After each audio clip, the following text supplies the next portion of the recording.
Assalamualaikum.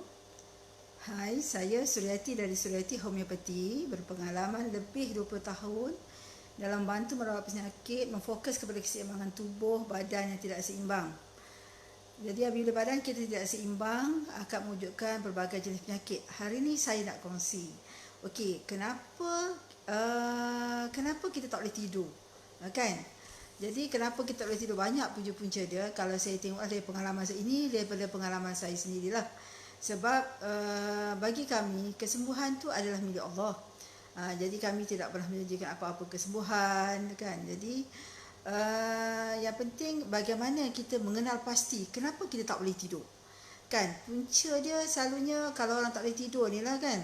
Dia banyak fikir, banyak masalah, kan? Banyak masalah dalam hidup dia. Dia banyak fikir. Kadang-kadang masalah tu tak besar sangat pun, tapi dia banyak fikir.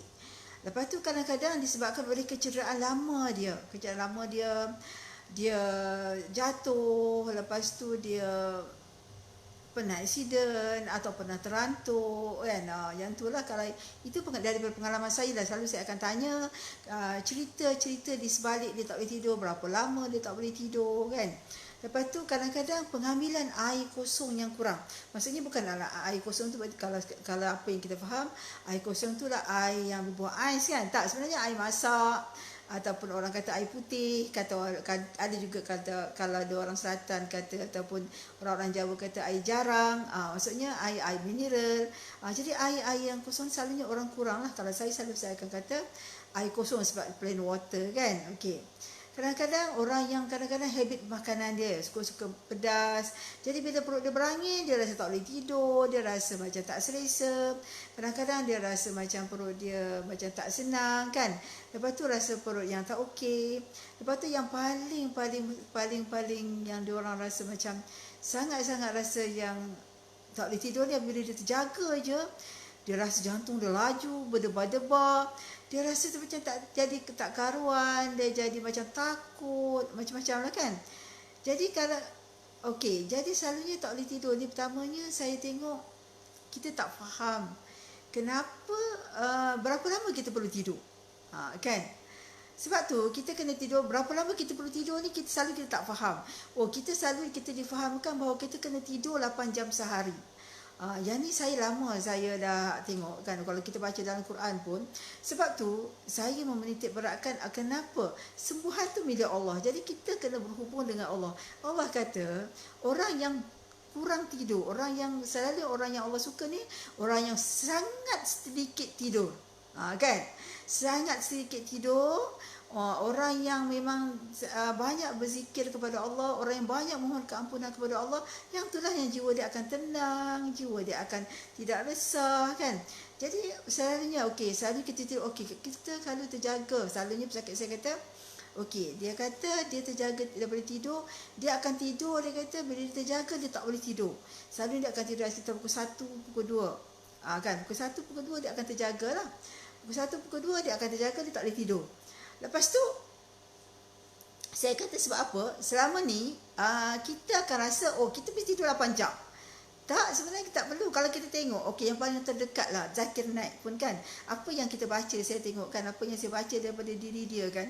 Dia memang Cik Wasim, Abdul Adi, Assalamualaikum. Terima kasih kerana menonton. Selalunya tak boleh tidur, kan. Selalunya kalau dia fikir tidur malam tak boleh tidur. Sedangkan Zakir Naik dia tak tidur, dia tidur sekejap aje. Lepas tu kalau kita tengok orang-orang soleh pun dia tak tidur banyak malam pun. Jadi yang penting deep sleep sekejap aja. Ini pengalaman saya lah. Ada satu orang tu dia memang tak boleh tidur. Dia kata dia tidur mesti lepas Isyak.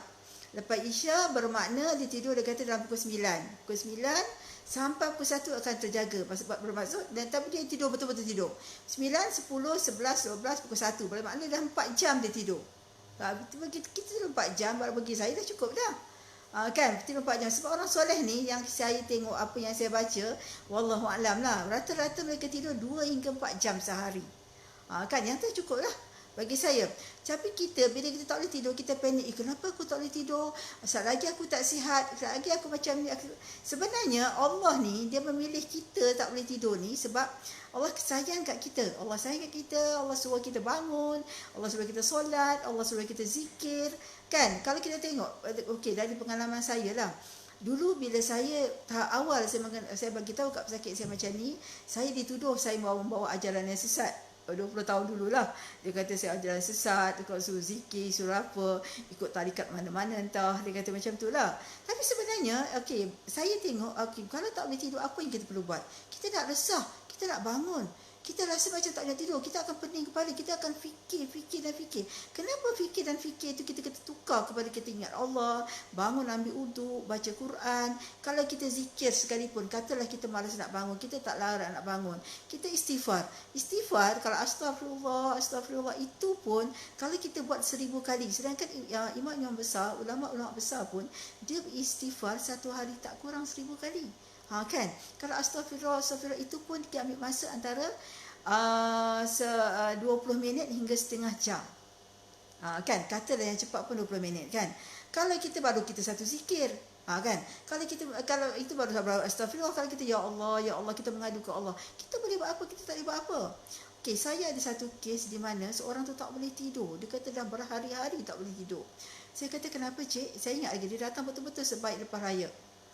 Lepas tu dia kata dia tak tahu, dia tak boleh tidur, dia fikir. Saya kata apa yang cik fikirkan yang sehingga saya tak boleh tidur? Cik pernah macam ni kan? Dia kata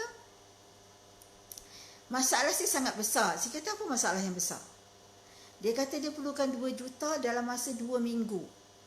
Dia kata puan ada tak 2 juta? Saya ketawa besar lah. Saya kata mana saya ada 2 juta? Saya kata bukan kata 2 juta. Saya kata 2,000 belum tentu tak ada dalam akaun saya. Saya kata sebab saya kata saya masa tu saya tengah kebetulan arwah mak saya masa tengah sakit dan saya berulang daripada sini ke Johor macam tu lah. Mak saya kebetulan di rumah abang saya masa tu kan. Saya kata saya memang tak ada, saya kata kan.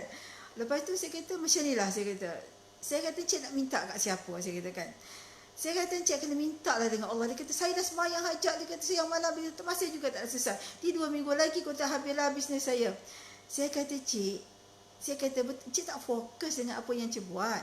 Cik kata cuba cik istighfar. Saya kata istighfar sebab Allah janji dah. Saya kata Allah janji dalam Quran. Saya katakan bila kamu bila istighfar, dia kata berminta mohon ampunlah kepada aku, nescaya aku akan menurunkan rezeki dari langit ibarat hujan yang mencurah. Saya tak ingat ayat apa, tapi macam itulah Allah kata. Banyak kali istighfar, banyaklah mohon ampun. Saya kata cik buat sebanyak mungkin yang cik boleh buat. Okey, saya kata pengalaman saya seorang makcik, saya kata yang tak nak kena potong kaki, saya katakan dia menangis datang kepada saya kata dia tak nak potong, aku tak nak potong kaki aku, dia kata. Saya kata saya tak mampu, saya kata sebab Allah, saya kata doktor bagi dia 3 hari je. Saya kata saya pun tak ada ubat secepat itu, saya kata. Minta maaf. Saya kata saya cuma ada, saya kata 3 hari, saya kata mana mungkin, saya kata boleh bagi dia. Saya kata makcik tu beristighfar, saya kata Mak Yung istighfar, sebagai dia Mak Yung istighfar lah, saya katakan istighfar, saya kata sebanyak-banyak mungkin, minta ke Allah, merayu dekat Allah. Dia kata aku tak nak balik dengan Allah, dia kata dengan kaki terpotong, dia kata. Okey, saya kata macam ni lah Mak Yung. Saya kata saya boleh bagi ubat kat Mak Yung, tapi saya kata saya tak boleh janji apa-apa, sebab saya kata kesembuhan bukan milik saya. Lepas tu saya kata Mak Yung istighfar. Dia kata aku tak pandai istighfar panjang-panjang. Saya kata apa yang Mak Yung pandai? Astagfirullah. Okey, Mak Yung istighfar. Dan Allah bagikan, saya kata 3 hari memang tak jadi potong kaki dia. Saya tanya Mak Yung macam mana Mak Yung buat istighfar? Dia kata aku istighfar antara 5,000 hingga 10,000 kali sehari. Itu nak potong kaki, saya kata. Saya kata encik perlukan 2 juta. Saya katakan, siapa pun tak boleh nak bagi. Kalau dah bank pun encik minta tak boleh nak bagi, yang penuh dengan duit pun tak boleh nak bagi. Saya kata kenapa tak minta dengan Allah Ar-Rahman? Saya kata Allah yang memiliki langit dan bumi. Saya kata minta kat dia, cik jangan putus asa. Saya kata minta. Lepas tu saya kata ini saja saya kata yang saya boleh kongsikan pada encik. Saya kata kalau encik tak boleh tidur, cik fikir si cik jalan mana. Manusia dah tak boleh tolong dah. Siapa yang boleh tolong?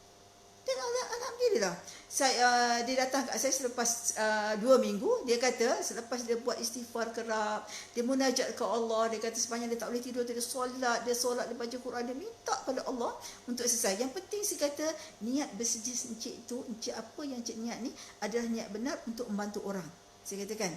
Lepas tu encik nak sedekah, encik nak apa kan, dan alhamdulillah Allah takdirkan.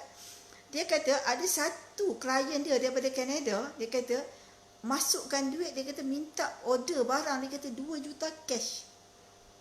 Tengok, Allah bagi kan. Lepas tu saya kata, dia datang kepada saya, dia kata, dia kata alhamdulillah, dia kata masalah saya tidur dia tak ada dah. Nampak tak? Kan? Masalah tidur dia tak ada, hai Magdi. Dia tak boleh tidur dah. Masalah tidur dia dah selesai dah. Jadi begitu je sakit saya yang lain selalunya kan. Kalau tak boleh tidur ni, saya kata saya kena tengok. Tak boleh tidur ni sebab apa? Kan? Kalau kita banyak fikiran, kita kena letak kat Allah. Kalau kita ada banyak masalah kan. Kalau ibu bapa kena fikir pasal anak-anak. Kadang-kadang kita masalah fikir hutang, masalah apa. Mana yang siapa yang boleh selesai? Tu antara faktor selalunya adalah masalah kita. Masalah kita yang tak boleh tidur. Bila tak boleh tidur, kadang-kadang kita jadi takut. Jantung kita jadi laju. Tak boleh nak kawal. Lepas tu kita jadi resah lah. Bila kita fikir, aku tidur tak cukup, lepas tu kita tak berhubung dengan Allah, lepas tu kita tak boleh nak kontrol diri kita. Jadi siang kita akan mengantuk, kita tak boleh pergi kerja, kita letih, kita jadi tak larat sebab kita takut. Kita takut. Kita tak tahu takut sebab kita, aku tak tidur tak cukup. Aku tidur tak cukup 2 jam. Aku tidur tak cukup 8 jam. Sepatutnya aku tidur 8 jam. Tak, kalau kita tengok orang-orang soleh tak macam tu. Yang penting kita tidur sekejap pun, tapi bila kita tidur deep sleep, tak ada masalah insya-Allah. Tidur yang betul-betul tidur. 2 jam pun cukup. Sebab kalau kita tengok orang-orang yang masak, orang-orang yang meniaga ni pun, kadang-kadang tidur saya tengok, punya hebat, siang sediakan makanan sampai ke malam. Lepas tu tidur sekejap, pukul 2 pagi, pukul 3 dah bangun. Kan, dah bangun nak masak untuk meniaga kan, macam mana struggle-nya dia kan. Kadang-kadang saya tengok, macam saya tengok lah, macam saya tengok lah kalau orang yang, saya pernah tengok kan, saya punya keluarga lah, macam mana dia bekerja daripada Johor ke Singapura, duduk di Johor, pukul 4 pagi dia dah bangun, dan dekat sampai rumah pukul 8 malam, pukul 9 malam, kadang-kadang pukul 10 baru sampai rumah balik ke Johor. Lepas tu pukul berapa dia tidur? Kan, pukul berapa dia tidur? Okey, waalaikumsalam Magdi. Jadi pukul berapa dia tidur? Kan kalau kita fikir tidur, lepas tu dia menguruskan keluarga lagi kan, macam mana kan. Jadi macam mana, yang penting kita set mind kita tidur yang sempurna. Lepas tu bagaimana kita berhubung dengan Allah, yang tu yang paling mudah. Seandainya katalah kita masih lagi tak boleh tidur, kadang-kadang disebabkan kecederaan kita, sistem badan kita yang tidak sihat, barulah kita ambil ubat apa semua kan. Tapi yang pertama saya pesan, hubungan kita dengan Allah, ambillah peluang. Kalau Allah tak bagi kita jaga pukul 1 ke pukul 2, Allah bagi jaga pukul 1, pukul 2, jaga ni, kadang-kadang ambillah peluang ni. Sebab Allah nak tarik kita kepada rahmat dia. Sebab orang kadang-kadang minta kepada saya, tanya kepada saya. Ada satu orang tu tanya kepada saya, dia kata, macam mana saya nak bangun? Saya dah kata teringin nak bangun, nak solat, tapi saya tak boleh nak bangun, dia kata dia. Macam mana saya nak bangun, kata dia kan. Saya kata, janganlah bermula daripada pukul 4 pagi. Saya kata, bermula daripada sebelum subuh. Bermula daripada sebelum subuh. Saya kata okey, kalau subuh pukul 5 pagi, pukul 6, saya kata pukul 5.30 bangunlah. Dapat 2 rakaat, 1 witir. Bermula dengan macam tu. Lepas tu bila kita rasa dah khusyuk, dah seronok, kita minta dekat Allah untuk tambah waktu tu supaya kita boleh kita beribadah kepada Allah. Sebab bila kita beribadah, okey, orang yang bangkit malam ni, orang yang bangun malam ni, saya tengok antaralah orang-orang yang saya tengok sakit saya selalunya, memang dia sembuh dengan cepat ni. Okey, ada satu pakcik tu datang kepada saya kan. Dia sebenarnya cerita saya sebelum ni. Dia ni memang orang yang bangun malam. Saya tanya mantu dia pukul 4 pagi dia dah bangun. Dia dah hadir kat tika semayang. Dia memang sakit dia, kalau kita tengok macam tak logik akal. Sekejap aja dia dah sembuh.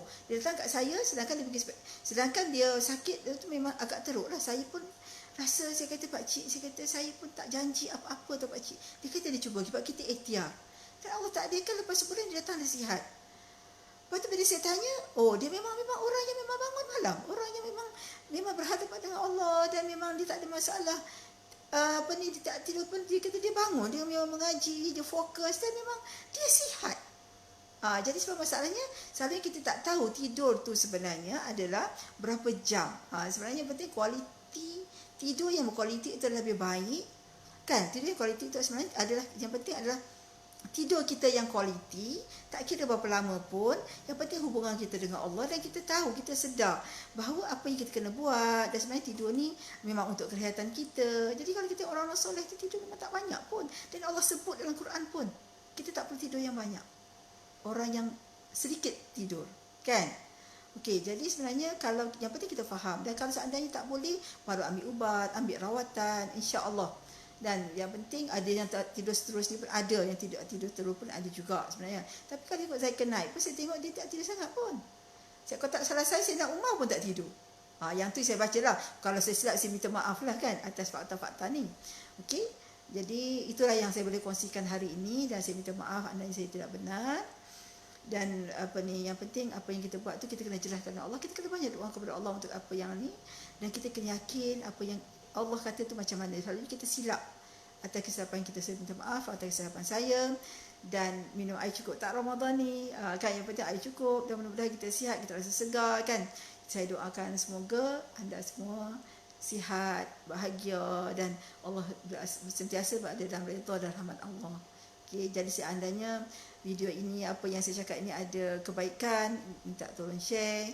Dan andainya anda ada perlu dibantu, mereka perlu dibantu, saya cuba membantu insya-Allah, dan cuba PM saya. Okay, terima kasih. Assalamualaikum.